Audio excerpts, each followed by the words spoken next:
Hi, welcome to our channel. గత కొన్ని రోజుల కింద ప్రొఫెసర్ జయశంకర్ వ్యవసాయ విశ్వవిద్యాలయంలో ఝాన్సీ అనే అమ్మాయిని పోలీసులు ఆమె తల వెంట్రుకలు జుట్టు పట్టుకుని తీసుకువెళ్ళిన సంఘటనను సామాజిక మాధ్యమాల్లో మనం చూసాం.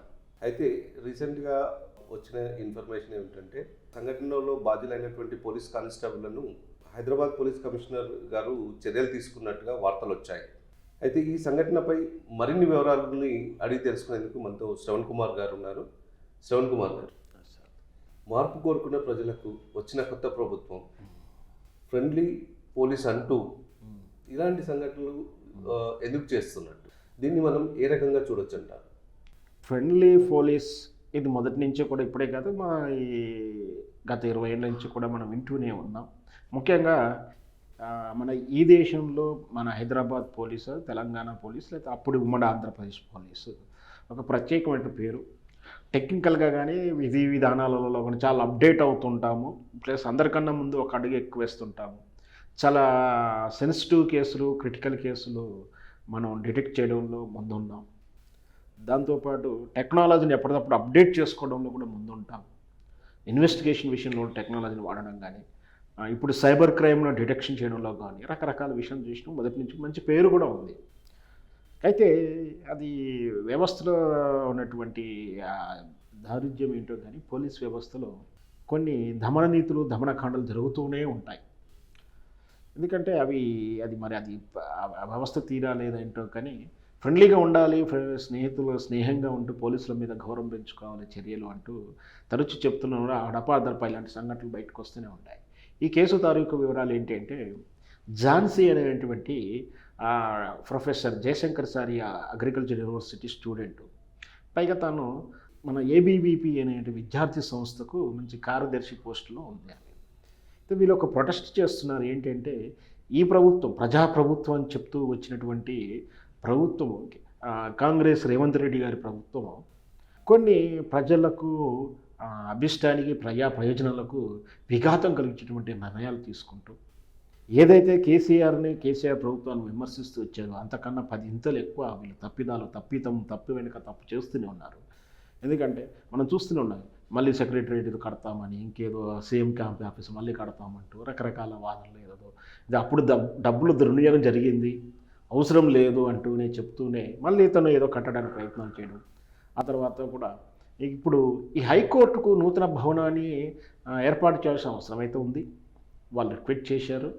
సరే, ఇతను ఒక ఉన్నతమైనటువంటి హోదాలో ఉంది కాబట్టి వాళ్ళకి మాట ఇచ్చాడు. కానీ అది ఈ అగ్రికల్చర్ యూనివర్సిటీలో ఉన్నటువంటి ల్యాండ్లో ఒక 100 ఎకరాలను వాళ్ళకి కేటాయించడం అనేది జరిగింది.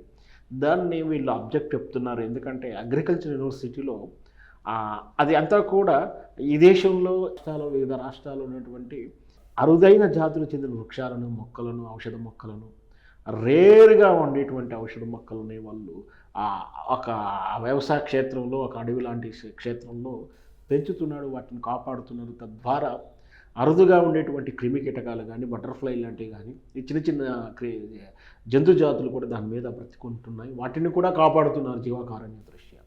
అట్లానే దాన్ని కాంక్రీట్ జంగల్ చేస్తూ వ్యవసాయ యూనివర్సిటీ ఆస్తిగా కాదు దాన్ని చూడాల్సింది, వ్యవసాయ రంగాన్ని చూడాలి. దాంతో అట్లాంటి 100 ఎకరాల భూమిలో ఈ కాంక్రీట్ జంగిల్ వస్తే అరుదుగా ఉన్నటువంటి ఈ వృక్ష జాతి కానీ, మొక్కలు కానీ, దానికి అనుబంధంగా ఉన్నటువంటి క్రిమి కీటకాలు ఏదైతే ఉన్నాయో వాటి జాతి మనుగడకు ప్రమాదం వస్తుంది. ఈ దేశంలో ఎక్కడా లేనంతగా మన హైదరాబాదు అగ్రికల్చర్ యూనివర్సిటీలో చాలా అరుదైన మొక్కలు ఉన్నాయి. ముఖ్యంగా ఈ హైదరాబాద్కి ఇంత ప్రశస్తత ఉండడానికి కారణం ఏంటి, ఈ ల్యాండ్ మాకున్న వాల్యూ. మన సిస్మోగ్రఫీకి దూరంగా ఉంటుంది. మన చెప్తున్నారు కేసీఆర్ కూడా, మన ల్యాండ్, మన పీఠభూమి, మన భూమి, దక్కన్ పీఠభూమిలో మన భూమి ప్రాంతానికి మంచి సంరక్షణమైనటువంటి విధానం ఉంది. దానివల్ల మనకు భూకంపాలు రావు, వరదలు రావు. పైగా మన భూమిలో ఒక మినరల్స్, ఖనిజాలు ఎక్కువగా ఉన్నాయి. సురక్షిత ప్రాంతం ఏదైతే ఉంది అంటే అది ఉన్న లభ్యతలు ఉన్నటువంటి కూడా హైదరాబాద్, ప్రశల ప్రాంతాల్లోనే అని చెప్పేసి అంత ప్రపంచవ్యాప్తంగా గుర్తించి, అందుకనే అమెరికా లాంటి పెద్ద పెద్ద దేశాల్లో కానీ ప్రపంచవ్యాప్తికి చెందినటువంటి చాలా కంపెనీలు వాళ్ళతో రెండో ఒక డాటా షోరుగా వాడుకుంటున్నారు ఇక్కడ. అంటే అక్కడ వాళ్ళది ఆ డేటా అంతా కూడా ఆ దేశంలో భద్రపరుచుకున్నప్పుడే అయినప్పటికీ అక్కడ ప్రకృతి విపరీతాలు ఏమైనా జరిగినప్పుడు అక్కడెక్కడైనా వరదలు కానీ లేదా సునామీలు కానీ భూకంపాలు కానీ ఇట్లాంటివి వచ్చినప్పుడు ప్రమాదం జరగకుంటే ఆ డాటా మిస్ అవుతుందని మన రాష్ట్రంలో చాలా వాళ్ళు ఇక్కడ ఏర్పాటు చేసుకుంటున్నారు. అంటే అంత ప్రత్యేకత ఉన్నటువంటిది. సో అలాంటి అగ్రికల్చర్ యూనివర్సిటీలో ఒక 8 ఎకరాలు కేటాయించడాన్ని ఆ విద్యార్థులు ఒక ఓన్లీ ఏబీవీపీ అనే కాదు, ఇక్కడ అన్ని విద్యార్థి సంఘాలు వ్యతిరేకిస్తున్నాయి. మళ్ళీ పోరుబాట పట్టింది. ఇన్నాళ్ళు మన తెలంగాణ యూనివర్సిటీ విద్యార్థులు ఎప్పుడూ కూడా పోరు చేయాల్సిన దరిద్రమైన అంటూ ఆనాడు ఉమ్మడి ఆంధ్రప్రదేశ్లో విభజన కోసం చేసిన పోరాటం మళ్ళీ సద్దుమణిగి వాళ్ళ ఉద్యోగాలలో వాళ్ళు అక్కడటువంటి చదువుల మీద శ్రద్ధ పెడుతున్నప్పుడు మళ్ళీ పోరుబాట పడుతుంది. మనం చూస్తున్న వరంగల్లో కూడా విద్యార్థి సంఘాలు మళ్ళీ పోరుబాట పట్టి, ఉస్మానియాలో మళ్ళీ పోరుబాట పట్టే దానిలో ఉన్నారు. మళ్ళీ అగ్రికల్చర్ యూనివర్సిటీలో బట్టే అవకాశాలు మనం చూస్తూనే ఉన్నాం. అయితే ఈ నిరసన జరుపుతున్న నాయకులను అరెస్ట్ చేసే నేపథ్యంలో ఈమె ఏదో మనకు తెలుసు యూనివర్సిటీ ఎలా ఉంటుందంటే ఒక హాస్టల్ కాడ ఉంటుంది, కొంచెం దూర ప్రాంతంలో కొంచెం దూరంగా హాస్టల్స్ కాలేజీలు ఉంటాయి. ఆ వెళ్తున్న క్రమంలో వెనకాల ఈమె వెనకాల స్కూటీ మీద వస్తూ కానిస్టేబుల్లో ఈమె అరెస్ట్ చేస్తానికి ప్రయత్నం చేస్తున్నప్పుడు ఆ స్కూటీ తోలుతూనే ఆమె జుట్టు పట్టి లాక్కి వెళ్ళడం దృశ్యాలని వీడియో రికార్డ్ అయ్యి అది సోషల్ మీడియాలో చాలా వైరల్ అయింది. దాంతో చాలా విమర్శలు ఎదుర్కొంది ఈ ప్రభుత్వం. తర్వాత పోలీసు ఆ కానిస్టేబుల్ మీద చాలా విమర్శలు వచ్చాయి. అయితే దీన్ని చర్యలు తీసుకుంటే హెచ్ఆర్కి వెళ్ళడం కానీ గవర్నర్ గారికి వినతి పత్రం కూడా జరిగింది. అందులో భాగంగా వాళ్ళ మీద చర్య తీసుకున్నట్టు, దాంట్లో ముఖ్య కారకులైనటువంటి ఆమెని సస్పెండ్ చేస్తున్నట్టు ఇంకా ఒక మెమో ఇచ్చినట్టు తెలుస్తుంది. బహుశా డ్రైవింగ్ చేసిన ఆమెకు మెమో ఇచ్చి ఉండొచ్చు, ఏదైతే వెనక కూర్చొని లాగిందో ఆమెకు పనిష్మెంట్ అయి ఉండవచ్చు అని నా అంచనా. మొత్తం మీద ఈ ప్రజలు కోరుకున్నది ఏమిటి, ఇప్పుడు జరుగుతుంది ఏమిటంటే స్పష్టంగా ఆడ క్లియర్గా చూస్తూనే ఉన్నాం. మరి మార్పు అంటే ఏ మార్పు జరిగిందో కూడా ప్రజలకు అర్థమవుతుంది. భవిష్యత్తులో ఇలాంటి తప్పిదాల నుంచి దిద్దుకుంటూ మరి రేవంత్ రెడ్డి గారు మరి జనరంజకంగా ఏ విధంగా పరిపాలిస్తున్నారో చూడాలి. ఎస్ శ్రవణ్ కుమార్ గారు, అయితే మీరు అన్నట్టుగా ఇప్పుడు గత 10 ఏళ్ళుగా రాష్ట్రంలోని విద్యార్థులు, విశ్వవిద్యాలయ విద్యార్థులు ఉద్యోగాలు, చదువు వీటి మీద ప్రశాంతంగా శ్రద్ధ పెట్టారని చెప్పారు. ఇప్పుడు ప్రజలు కూడా అంతే ఆల్మోస్ట్ అదే విధంగా ఉన్నారు. అయితే ఇప్పుడు ప్రజలు కూడా మళ్ళీ ఉద్యమాలు చేయాల్సిన అవసరం వస్తుందేమో. ఎందుకంటే మరొక వివాదాస్పదమైనటువంటి స్థలం కూడా వికారాబాద్ ప్రాంతంలో, అటవీ ప్రాంతంలో నేవల్ రైడార్ కేంద్రాన్ని ఏర్పాటు చేస్తామని చెప్పేసి అది కూడా ఏర్పాటు చేస్తున్నారు. ఈ విషయం మీరు ఏం చెప్పదలుచుకున్నారు? ఏదైనా అభివృద్ధి విషయంలో ఎప్పటికి కూడా అభివృద్ధిని ఎవరు కూడా కాలానుగురించి మార్పుని కానీ అభివృద్ధిని కానీ కాదనలేము.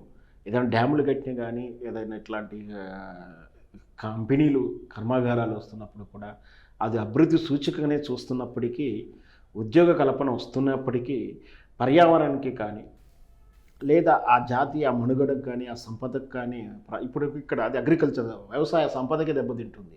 ఒక జాతులే అంతరించిపోయే క్రమం ఉంటుంది. అలాంటప్పుడు ఇట్లాంటి అభివృద్ధి మనకు అవసరమా?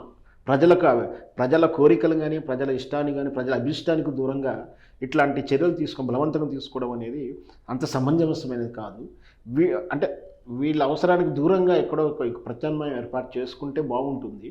సో మరి కొన్నిసార్లు ఏంటంటే బుల్డోజ్ చేస్తుంటారు ప్రభుత్వాలు, అంటే నిరసనలని అణగదొక్కాలని చూస్తుంటారు.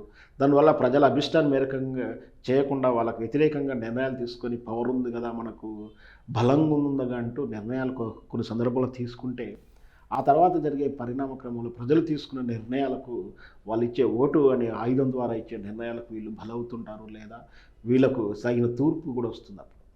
ధన్యవాదాలు సార్.